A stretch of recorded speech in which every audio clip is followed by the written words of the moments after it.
Hello, everyone. Thank you so much for joining us for another edition of Adam Interviews, where we talk to very cool people in the community. We can also talk with folks about big issues that are happening in our area. Today, we're talking about a big event, one that lasts all week and probably will appeal to many of you out there. We're talking about Tiki Week, which actually started yesterday, but some of the big stuff coming up today and going into the rest of the week. So very exciting stuff. But we're not just going to talk about the events and go over that stuff. I also want to talk about where did Tiki come from? I mean, it was in the movies that we saw in the 80s, and it was kind of this kind of weird, fun subculture or something you had when you went on a vacation. But now it's big, and I want to figure out the backstory to that, get to the bottom of it. And to help me do that today, we have Eric Rozestraten. I didn't do that right. Eric. No, you did it right. That was pretty good. Rozestraten. I felt like when you gave me that last name, you were like, it wasn't correct. Oh, like everybody's the exact same thing. It gets butchered pretty good, but no, that was a very solid first attempt. First attempt. It was like Rosencrantz and Guildenstern. I felt like normally people just say that instead, so we'll take a valid attempt. I appreciate it. For those who do want to get it right, how do you pronounce your last name? Rozestraten. Rozestraten. All right, very good. Eric, thank you so much for joining. How did Tiki Week even come about here? Yeah, so we over at Jack's Extra Fancy, one of my partners, Dan Herzog, and I are big Tiki nerds. We're big rum nerds. We wanted to do something that showcased a very specific portion of cocktail culture, which is Tiki. There wasn't really anything in Rochester. RCR does some really great events, but nothing that really focused heavily on Tiki cocktails and what that meant and the different ways subjectively that people view Tiki. And we said, hey, let's give it a run. Let's see if anybody shows up. The first day that we ran Tiki Week, which was last year, we got absolutely bombarded. We had no idea what we were walking into. We didn't realize the following that it had. And last year we had people come from Pennsylvania, people come from Maryland, people come from all over the state for a first year festival. So we said to ourselves, how can we tune this up a little bit? How can we make this a little bit more exciting? So we've upped the ante. We've added bars. Each bar has had the ability to add their own event. We have a really cool ending experience too on Sunday the 31st. So we've found a way to kind of build and offer something really cool. And our hopes is that if the event organizers keep on loving it and all the partners keep on loving it, our hope is to make this a very long-term festival for Rochester cocktail goers. So were you influenced, was another city doing this at the time, or was this a conversation and fairly original to our area? So there are tons of cocktail festivals all over the United States. There have been a handful of Tiki Weeks. One that we really looked at that we saw that was cool that has kind of gone in and out of that community is the Austin Tiki Week. Figures, right? Austin. Yeah, of course. It's like they're a step ahead in every direction. Yeah, and what's really interesting is, Tiki is really not new at this point. It is a very clear subsection of cocktail and bar culture. But it's cool to be able to have something that you can put a Rochester twist on. I think that culinarily, Rochester is so advanced for a small city, and there are a lot of people doing some very amazing things. There are a lot of bartenders, there are a lot of bar owners, there are a lot of people in culinary that do such amazing work that to give them another outlet for a week really has allowed a lot of them to shine. The benefit is that you really get to turn yourself into a completely different bar and almost a completely different person, because Tiki is so maximalist, it's so over the top, it's so something that that you get to really grasp onto and kind of and let flourish. It's kind of like whatever your personal experience on it is how big you can make it. So it's really exciting to see each individual bar, each individual bartender even provide something that they believe is their maximalist Tiki best. So it's really cool to see. I think you hit it. I didn't even think about this when we were talking about doing this interview, but you're absolutely right. The fun that comes with it, and maybe that's part of the appeal, is so many other areas of cocktail or wine or even beer now has gotten so serious. What whiskey are you going to have? And it's almost overwhelming. It seems like Tiki brings it back to where a lot of people want it to be. Correct me if I'm wrong on that. No, I mean, it's truly designed to be fun. We joke, we're like, everything should come out with 5 garnishes or be set on fire. So, so it's one of those things that we're really able to do things that are so it's still the intricacy of maybe doing what you would consider kind of what people view as like the fine dining realm of cocktails, because it is creating cool garnishes, it is going out and sourcing unique things. We have a cocktail at Jack's that is called Purple Paradise, and we went out and we sourced little purple dice in baggies to be able to garnish this thing. So it is taking the extreme of what hospitality is, but it's also providing it in a way that's probably more fun than most people get to interact with it, which is really, really cool. Yeah, no, absolutely. There's a seriousness to the craft, but a fun to the outcome. Exactly. And you know what blew me away is I learned this maybe 6 months ago. People are now collecting tiki glass. It's like, where did this come from? Yeah, and the Tiki mugs as a whole have been kind of produced in tandem with Tiki bars since its inception. What's made it interesting is that there's also a whole secondary market on this thing too. So if you're ever interested, there are some old school classic Tiki mugs that will sell for thousands of dollars, and they, you couldn't pick them out from another piece of pottery in your mom's basement, but they're worth a ton of money. They're really, really cool, and there are collectors. We call them Tiki nerds lovingly because they are. Most of us are all nerds, right? Like there's something that we latched onto. There seems to be a strong parallel, to like Star Wars and Lord of the Rings fans. But it's a really, really cool community that. Again, showed out in full force last year, has already showed out in amazing force this year. Skurnik, our partner, who represents all of the partner spirits brands that are involved, really, they went around last night and they're like, this is awesome. It's cool to see this many people out on a Monday experiencing things. We incentivize that. The idea is like go to every single bar with the bar passport that you can pick up at any single restaurant that's participating. And you get a fully filled Tiki mug with a bunch of really, really cool swag from all of the partner brands and all that type of stuff. So there's some incentive to get around and experience what each bar wants to offer as Tiki. And obviously in moderation, please don't try to go to all 10 bars in one night. That's a stretch.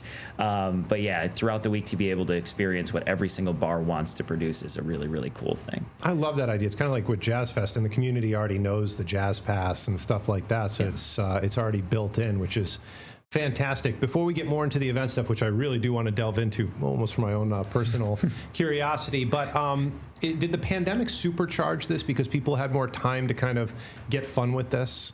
What I think it might have done, I don't think it supercharged necessarily like people getting into, like, it didn't supercharge Tiki, but what I think it did is it allowed people to take the time to make some cocktails on their own. And I think for a long time people viewed Tiki cocktails as just being too sweet, right? Or being XYZ in category, but in reality, they're great. Good classic Tiki cocktails are well balanced, but they're also so much fun and they're so interesting. And they're with spirits that, rum does have a wider range of cost, but there are some great rums at a lower price that people can get into, that they can try at home, that they can have at their home bar. So it's not like they're buying a $150 bottle of bourbon. There's some really, really amazing rum products on the shelf for $30, and you can make an amazing cocktail at home. And I think the other thing too that's fun with it is that a lot of what goes into classic cocktails is a little bit of kitchen work. It's like it's fashionola syrup, it's orgeat, it's stuff like that you kind of have to put a little effort and love into.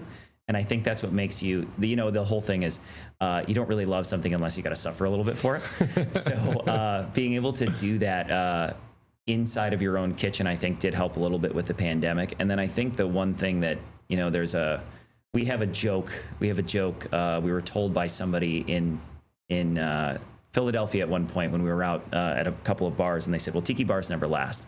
But the real truth is Tiki bars are some of the longest lasting bars in America because people fall in love with them and they go back and they go back. And I think with everything else where there's a cycle, right? And we're on that upswing of that cycle where people are like, oh yeah, you know what? Tiki is pretty fun. And in a world that we all want to escape right now, Tiki is maximalist escapism at its finest. So when you take a sip, you think you're on a beach and you think you're a million miles from whatever your trouble is. And I think it's really cool to be able to see people when they take that first sip of something that's been on fire and is all crazy. There is a split second that they tune out from Rochester, New York. And it's a really, really cool thing to see it in their eye. It's a small glint, but it's there. It's really cool to see. And probably addicting for a lot of people too. For sure. Yeah. That one-way ticket. And I think that people who haven't had this realization, this revelation that I had maybe about 8 years ago, I always was Captain and Coke. You know, Captain was the only rum that I kind of knew, and had to be with Coke. To drink rum separately was, I thought it would be disgusting. And someone, I think, poured some, what was it, Sapaya or Zatai, something like that. It had like this, it was a dark bottle. It was aged rum. They put it over a big cube of ice, solo, and I was like, I'm going to do this because I like you, but there's no way I'm going to like this. And I thought to myself, this alone could be a cocktail. It was this moment where suddenly I was like, there's good rum out. There's great rum out there. And I guess, have you had to kind of open people's eyes a little bit to the spectrum that's out there now? Yeah, and I mean, no disrespect to spiced rums, but a lot of spiced rums were built on the idea of how do we get a flavor into a rum that tastes like something that is an older aged product.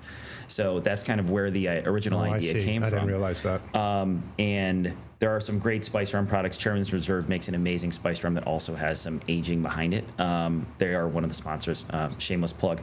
But I think in the process of getting people to experience rum, it's a sweeter, I think at times more vibrant and spicy product than a lot of like whiskey drinkers are used to.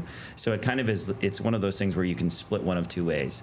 That category of people either likes one thing and they want it, very, either very hot or rye heavy or hot and rye heavy, or they want it a corn-based bourbon. But there are people that are looking for a little bit of an experience. And I think that every rum, because the category is not as narrowed down as like bourbon is produced with a specific mash bill, but rum has a broad category and means something a little bit different on every single island, and it's not made the same. So it's cool that you can get what is rum as a category, but it's very different from if you're in Guyana, or if you are getting rum from Puerto Rico, or if you're getting rum from Japan. Every single one of them is a little bit different, and it's a very, very cool experience to be able to drink through that. So people who like the idea of, if I buy a bottle, I may never have the same thing again. You really get that throughout every single rum producer. You're not getting somebody who produces the same thing to the guy next to them. So it's cool to be able to experience that and drink through it.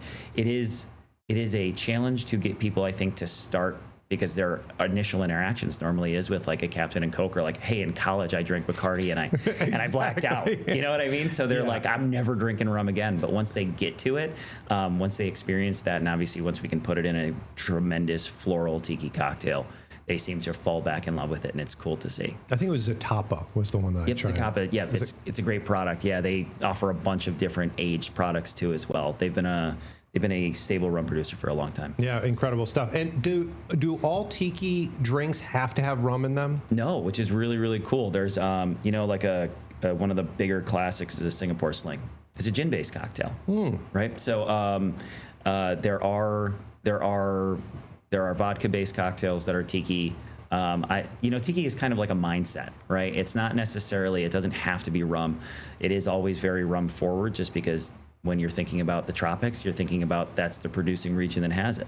But there are vodka-based cocktails, or gin-based cocktails. There are a handful of tequila-based cocktails. And then obviously you're not even touching the South American stuff, which is like pisco and cachaça. It shows up in a lot of that stuff too. So it doesn't have to be rum. So you can kind of have some flexibility. And if you're one of those people that's like, I will never drink rum, there are a handful of other great products that you could pour into a, quote, tiki cocktail and get a very, very fun outcome that you will catch a nice little buzz on too. So I love that. And you're talking about the flexibility of rum, and it made me think of the difference. The only area within the spirit world that I know anything about is beer, and that's not even spirits. But in Germany, I think it's like 5 ingredients that they all have to have. There are very strict guidelines on how you brew beer. And then in Belgium, it's come one, come all. I mean, it's yeast this and fermentation that, and it depends what you want. One day I might just want a really clean, crisp, know what I'm going to get German beer. Another day I'm like, hit me with your best shot, and Belgium does that. And I think that that's interesting. That the rum world is kind of like the Belgium of liquor. Yeah, it is. It's the Wild West, and that's what's really cool about it. And again, each island has what they consider their traditional view on what rum is, right? So it's kind of the difference of for the nerds out there, Baytown's putting on unfortunately it's all sold out today. But Baytown's putting, you're going to do that. Baytown is putting on two seminars, and the pitch of their seminar is really, really cool. It's the idea of, a raw kind of getting sugarcane juice and distilling from that versus distilling from molasses? What are the taste differences? How does that change?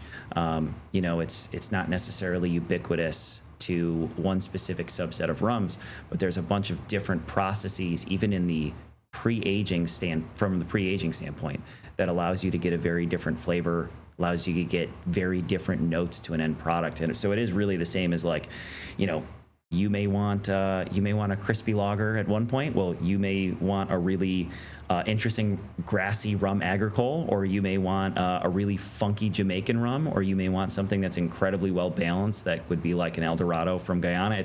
It really is. Once you taste it and you have a little bit of the different things, you can get a feel for what you want for that day in a rum barrel, which is really, really cool. You're making me not want to work the rest of the week, by the way. It's 5 o'clock somewhere. Yeah, exactly. What is this swizzle contest that I heard about? Yeah, so the swizzle contest is the culmination of Tiki Week.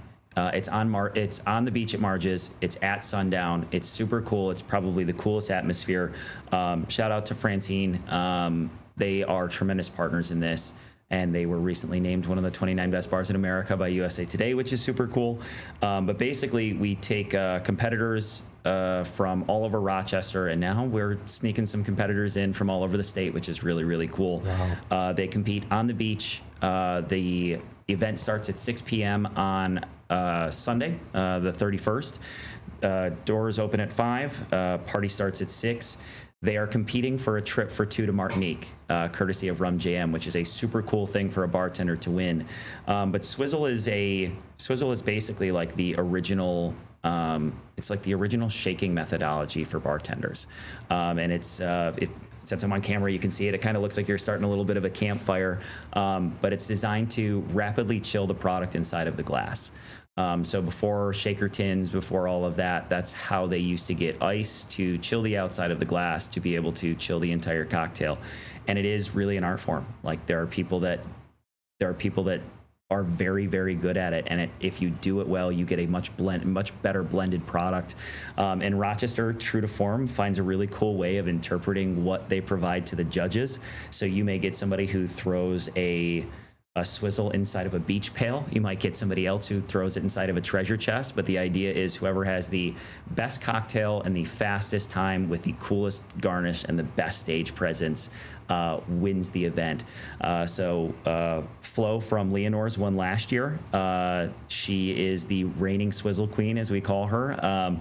But it's going to be exciting. There are a lot of really, really cool competitors this year that have come out of the woodwork. And it's also cool to see the community come because there are some people that are actually not bartenders that are so in love and enthralled with Tiki that want to compete. So last year we had a gentleman who was a merchant sailor, as he call it, but I'm just going to say he's a pirate because I think it makes for a better story. And he came out of the woodwork to compete and actually brought some very cool ingredients from his travels in addition to the Skurnik portfolio. And he came up with a very cool cocktail, and he gave some bartenders a run for their money, which was really, really nice to see. And it also shows that like this is something that can be done at your house if you have a love affair of it and it's something that you do. Like everybody has to bring their own glassware. So he brought his own glassware. He made his own garnishes. He went through the process, which is really, really cool to see. And if you never know, it's kind of like one of those, can you beat a pro moments? And for that guy to place top 4 was pretty cool. So I'm excited to see that. And plus the other thing that's really cool is we do have some competitors that have asked from out of Rochester to come and compete. So it shows the depth, but also the fact that this thing is, it's not like Rochester has a love for Tiki. Everybody has a love for Tiki. So it's cool. And then, as we kind of grow and expand what we're doing here, hopefully we can get a lot more of the neighboring communities involved, because I think that, for the escapism that it provides, I think it's a great resource for people to be happy for a week. And that's really the most important thing. Do you need the pass to go to the Sunday event? No. So the pass is really just designed to make it fun for you to get to all the bars and then get something at the end. So we throw out a nice little Tiki swag bag with a lot of cool stuff from all of the sponsors, as well as a nice little mug. But Sunday is really open to the public. So if you want to see what swizzling is and kind of what the art form is, and also have a really, really good time, that's the time to do it. Marge's also has their own Tiki menu, so they're running their regular cocktail program which has been assisted by a couple of really cool people. Miles Davenport is in from out of town to help them build their cocktail list this year. So it's cool to be able to see all that. And then you get a really cool show, and you get to see how excited people get for some tiki stuff. And everybody goes to the nth degree. I was told somebody is cutting fruit with a katana this year. I was told. Come on. I was told. Do you that have like an ambulance nearby? Like, yeah, no. Everybody's got to sign a liability waiver. But it's supposed to be a really, really cool experience, and it's meant to not only give everybody a culminating day, but also like what better spot in Rochester, New York, to wrap up summer than sundown at Marge's. Like it's the most Rochester thing that you could have. It is the end of summer in the truest way, and kind of in the most poetic way, to be able to throw that the final two competitors on stage as the sun is dropping low in the sky on what most people consider the last day of summer. So, all right, so I have to tell you this, because whenever someone says Marge's, and you've kind of put this into high relief for me, when I moved back to town, I grew up here, and then I came back in 2011, and I was doing a story that took me to Marge's. I think it was about bridge construction. You know, they wanted to figure out like about the bridge, and you know, the folks at Marge's had some opinions on that. You know, when it opens and when it doesn't.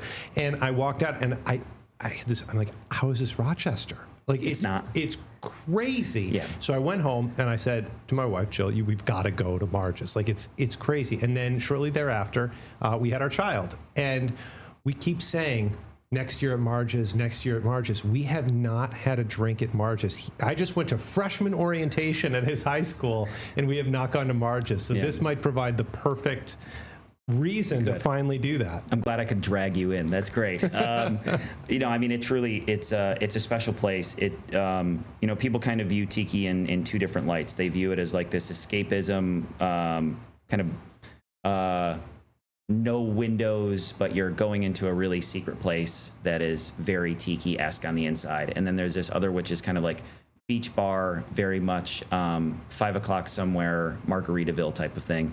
And they provide a smidge of both. I actually really love that place, and this is me waxing poetic at this point.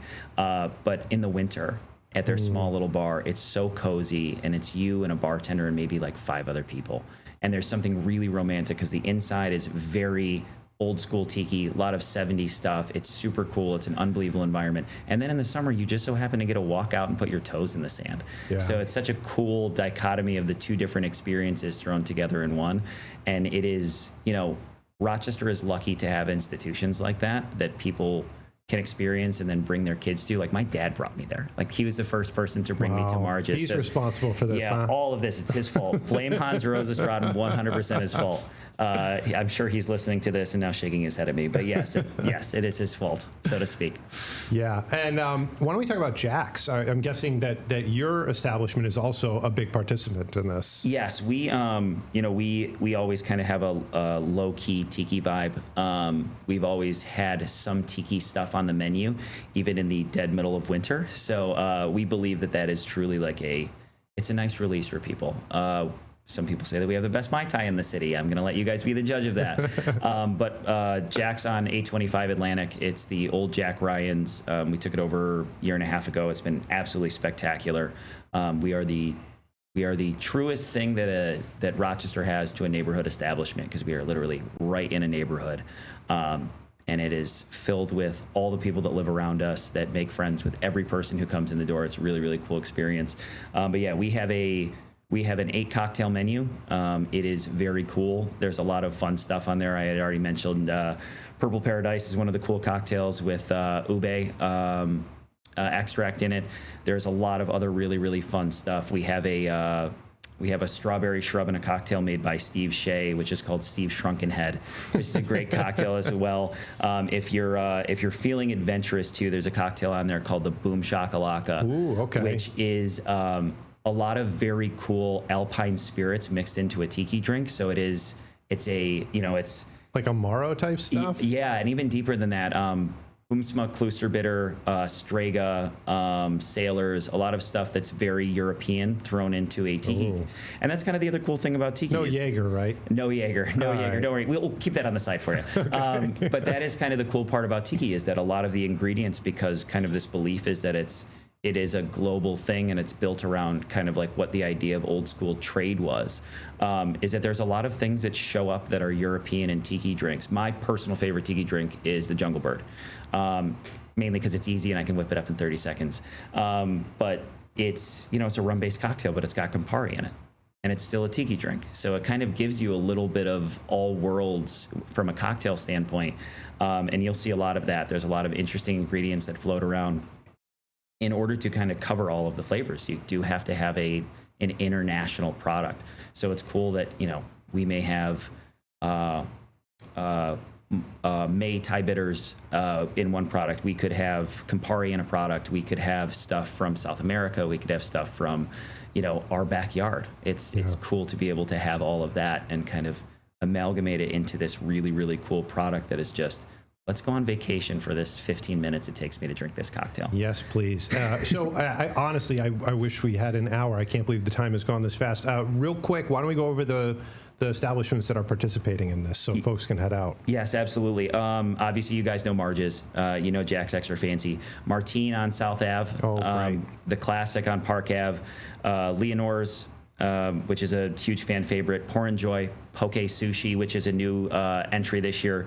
Aqua Vitae is another new entry up on East Ave. Go say hello to Joe Soto. He's an amazing cocktail bartender. Ziggy's, and then last but not least, Bar Bad Ending is on that list too. So you get the gamut. You get big fancy restaurant groups in Rochester. You also get your little mom and pop shops, and you get them all over the city, which is cool. So it makes it fun to experience a neighborhood at a time. Like you can have a night in South Ave. You can have a night over on Park Ave. You can have a night by us. You can have a night up at Marge's if you want. It's really, really cool to be able to reach all spans of the city with this thing. So it's cool. Where can people go if they want information? Like I want to hit up this, I want to hit up that. Is there a website? So right now we're keeping this low key because it's all been super low budget up until this year. Yeah. It's just been myself, Dan, and Pat, and the folks over at Skurnik just doing running around. So wow. But the good news is next year we are dead set on a website. We actually had somebody volunteer to help build it, which definitely is a lot easier. But you can go to Rochester Tiki Week on Instagram and Rochester Tiki Week on Facebook. See a lot of the events that come up. And then before we do go, I do want to shamelessly plug. We have been growing this really because the rum producers have reached out and said like, hey, you guys do this cool thing. Skurnik told us that you do this cool thing. Can we be a part of it? And to be able to have them that they're willing to stick their neck out, and like pay for a trip to Martinique. You know what I mean? Crazy. Rum That's JM crazy. willing to do that is absolutely nuts. And we didn't even ask for it. And they're like, you want to know what'd be really cool for your Swizzle contest? Okay. If we, I'm like, absolutely. What a mug? A mug? Would that we be? were like, can you give us a $20 gift card to Chili's? Like, can we get something? But it's super cool to be able to have that. So it's, El Dorado rum is huge. Holmes Key, Rum Jam / Chairman's Reserve. Giffard makes some spectacular liqueurs for your home bar. So if you're considering like, hey, I want to get a little bit of flavor, their product breadth is super, super cool. Probitas, Worthy Park, which is one of my personal favorites. And then, this is kind of one of those things where it is to spread the word, it's a Rochester-based event, right? Yeah. So having the help of Rochester Cocktail Revival, having the help of City Magazine as well with Leah Stacy, and then, the millions of people it feels like, that have helped us along the way, it's really, really cool. Shout out to Sam Burr, because she says she's a low-level employee. I don't believe her. But she's been absolutely fantastic with Skurnik. And then there's a million people from print shops all around the city that have helped us out to just being able to stay organized, and then having people come in and help do videography work. It's really, really cool. This truly is a thing that is Rochester-based from talent, Rochester-based from people, and then to be able to give an experience that feels almost otherworldly is like, shows what Rochester can do when they put their mind to it. So I love it. Eric, thank you so much. And now I feel like I'm part of it, which, and I got to tell you, I know you're going to want a website and everything. I kind of like that there isn't one, and it's this, you got to go find it, I know. It's this hidden gem. So thank you for all the work that you've been doing on this. Good luck over the next week. Getting sleep, I should probably not. That's okay. We'll be all right. We'll be all right. There's a tiki for that. Yeah, that's true. All right. Thank you so much for the time. Eric Rozestraten. Did I get it right that time? You sure did. You killed it. I'm getting better. Look at that. Next time. Hey, thank you so much for watching, everyone. I really hope that if you are interested, by the way, before I let you go, for those who don't drink, are there going to be mocktails out there? Yes. So the cool thing about Tiki is that a lot of them can be built as NA cocktails. So if you come in and say, hey, can you make any of this NA? I guarantee you that pretty much every place is going to be able to find something for you. So yeah, there's a little bit of fun for everyone. That's how you do all 10. Yeah, that's true. Stay balanced. Exactly. I want to thank Eric and everyone associated with Tiki Week for helping us out with this show. I hope you had a good time. I literally could have gone on for another half hour. That was awesome. We got more coming up later this week. I hope you can join us 8 p.m. every day during the week over at the Rochester First streaming app. Tell your friends, tell your family. We got a good thing going. Thanks for watching. Talk to you soon.